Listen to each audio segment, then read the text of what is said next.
Hi, John. Can I play with you? Yeah. Hell yeah! That's what I'm talking about! Wow, how cool is this? Let me do the camera. Go get a break. And action.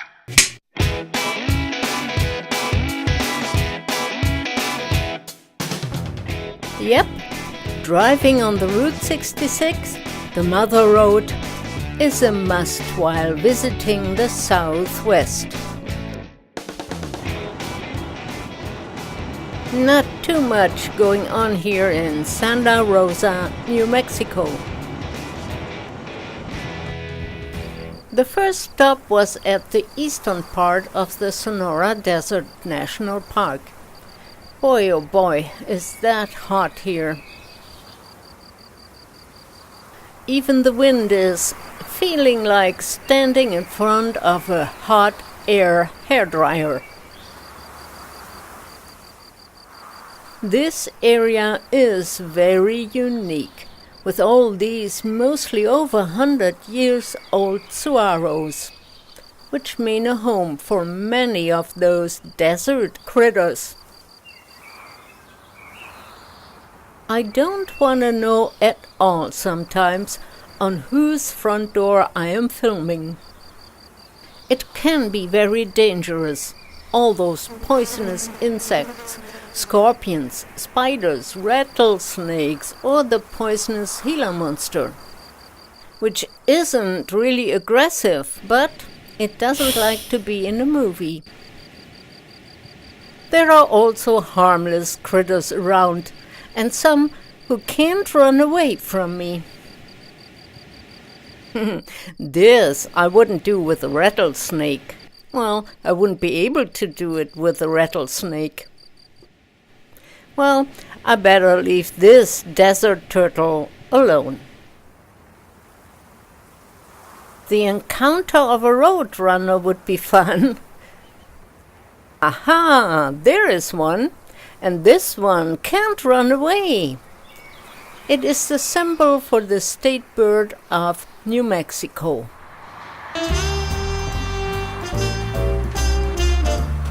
Behind this mountain range in the distance lies the next national monument. It is this white spot.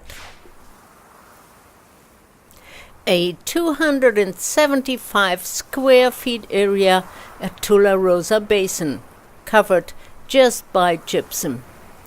And it is the largest gypsum dune field on Earth.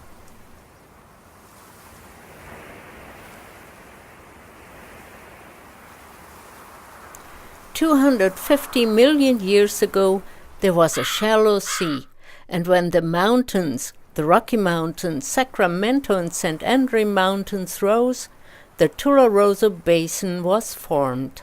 Remained a large lake without a drain.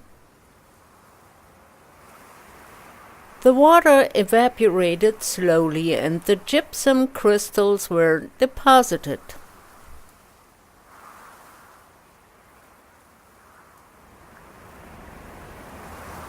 The forces of nature, rain, wind, and droughts, crumbled the crystal into a fine gypsum sand that creates the dunes.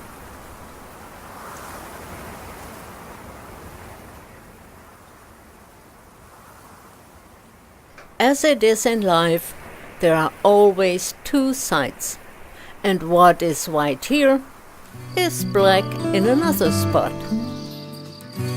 On the way to Amarillo, Texas, a lava flow appears beside the road.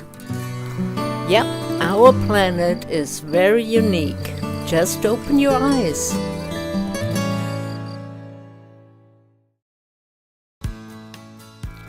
Heading to Amarillo, you get back on Route 66 and pass the Cadillac Ranch. Amarillo by morning, Amarillo I'll be there. Cadillac bodies sprayed with all kinds of graffiti are digged into the field. Amarillo by morning, This is indeed what you would call street art.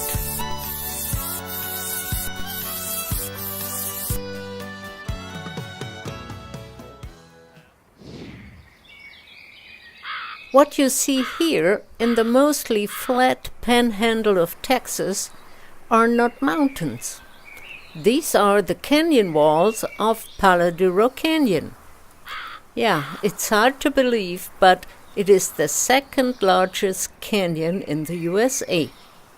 120 miles long, 20 miles wide, but only 820 feet deep. The Grand Canyon of Texas. It is pretty easy to get down into the canyon, and where else can you see up the canyon walls? The canyon was shaped by the Prairie Dog Town Fork, the confluence of the Red River.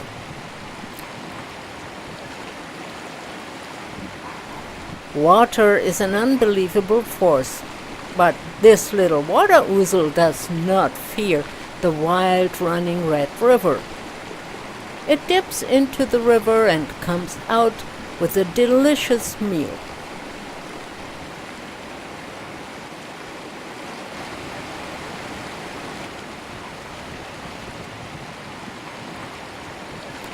A little bit west of the Red River in Raton, New Mexico, there was still snow, even in the mid of May. But the sun was out the next morning and spread a hopeful feeling of spring. This feeling was turned into a shock when it started snowing. It got worse, and no other car in sight. Grüne Bäume im Schnee, dass ich das nochmal sehe. Oh shit. I see something in the snow. Better hurry back. No, go slow. A wild turkey. The driving condition got better, and further down, there was a herd of young bighorn sheep blocking the traffic.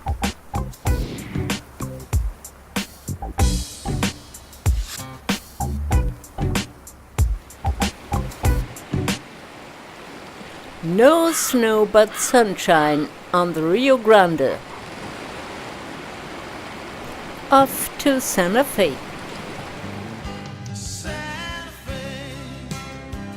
It is the capital city of New Mexico.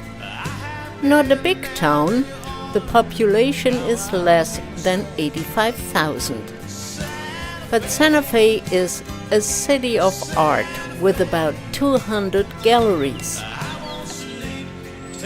The Capitol building is, like every other house, built in the adobe style and worth to visit. Each floor has different pieces of art displayed, just like a museum.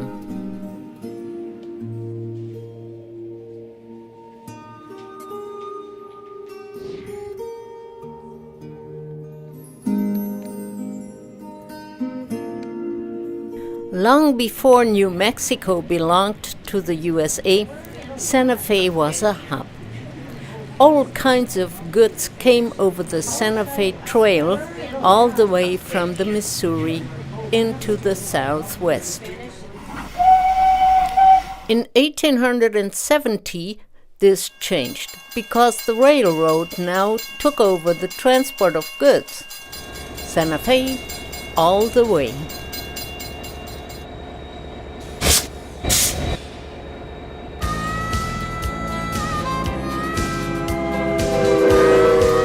The BNSF, Burlington Northern Santa Fe Railway, as it is today, drives across the country, pulling an unbelievable number of cars.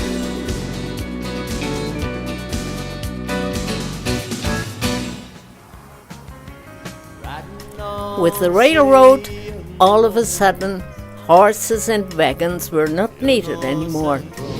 More people and goods came into the West.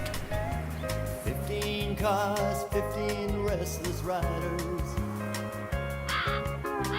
Today, traveling is different.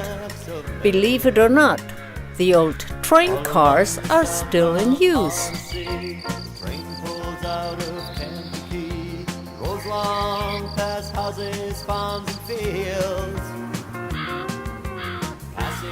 As you see, a railroad fan has changed them into comfortable guest rooms.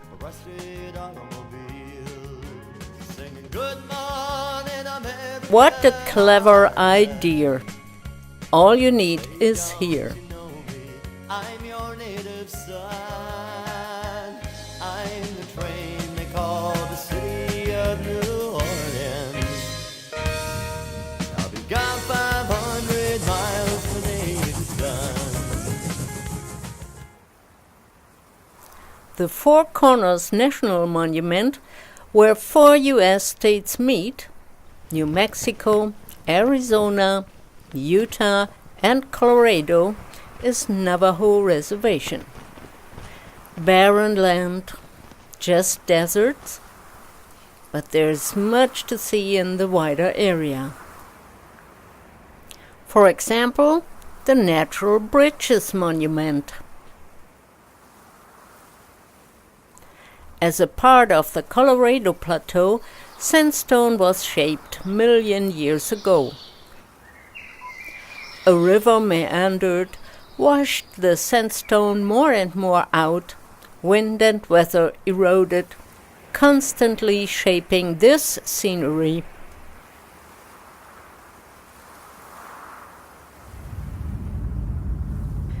Especially the southern part of Utah has an exciting landscape. How did John Wayne say it? That's where God put the West. And here we are at the Bryce Canyon. Bryce Canyon isn't really a canyon. It is the edge that broke off when the mountains were forming and rising. That edge you see quite good here.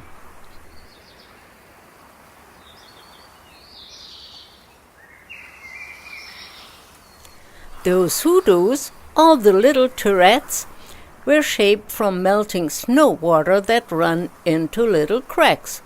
Froze again, the ice expanded the cracks, and during all these past million years shaped all this. Actually, it still does it. The first white man here was the Mormon Ebenezer Bryce, and that's why the canyon got this name.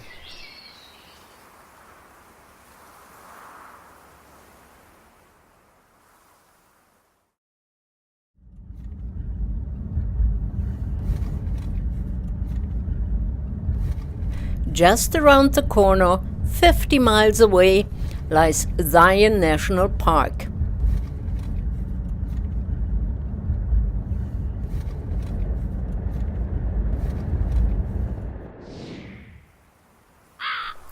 A totally different rock material you find here. 170 million years old, massive sandstone, in colors from beige to orange. Those visible different stone layers belong to a rock formation that reaches from Bryce Canyon to the Grand Canyon, called the Grand Staircase, where you can study many million years of geological history.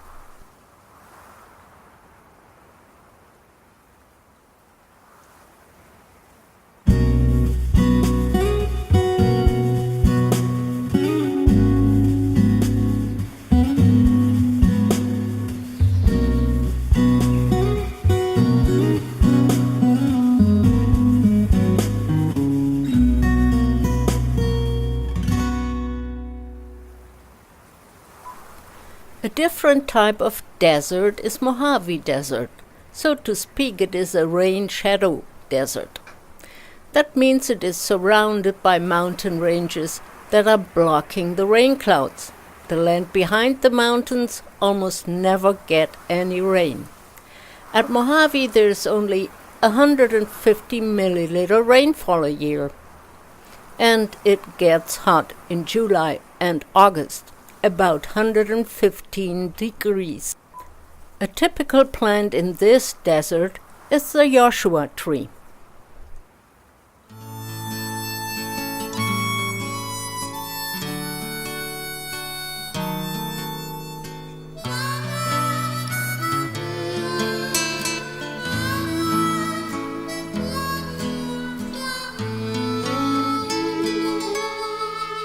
Not too far from here to the west, there is the California Pacific Coast. But this is a different story.